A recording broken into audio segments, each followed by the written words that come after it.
আরে ও মলন বাবা, আমি তো বিবেচ পেয়ে গেছি, আমাকে একটা গার্লফ্রেন্ড খুঁজে দেন। আরে হ্যাঁ রে সাকিব, আমি তো সেটা মনে মনে সেটাই ভাবতেছি, তুই তো বিবেশ পেয়ে গেছিস, তোকে তো একটা গার্লফ্রেন্ড খুঁজে দিতেই হয়। আরে হ্যাঁ বাবা, আমি বিবেচ পেয়ে গেছি, আমাকে একটা গার্লফ্রেন্ড যেভাবেই হোক খুঁজে দেন।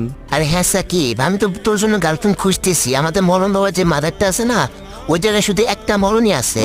ওই মরণটার দাম হচ্ছে 1,86,00,000 টাকা। আমি তো ভাবছিলাম যে ওই মরণটাই তোকে দিব। এখন তুই কি বলিস? আরে বাবা, 1,86,00,000 টাকা মানে?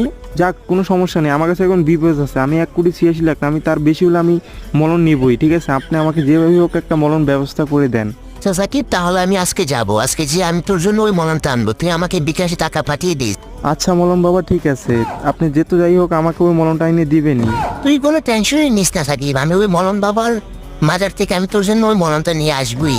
যত যাই হোক, আর যত টাকাই লাগে আমি তোকে ওই মরণটা এনে দিবই। হ্যাঁ বাবা, তাই করেন, কারণ আমার গার্লফ্রেন্ড ইমার্জেন্সি প্রয়োজন। তো সাকিব, তুই কি ওই মরণটা লাগানো নিয়মটা জানোস? আরে না বাবা, আমি ওটা কিভাবে জানবো? আমাকে তো ওটা আপনি বলেন নাই, না বলে কিভাবে জানবো?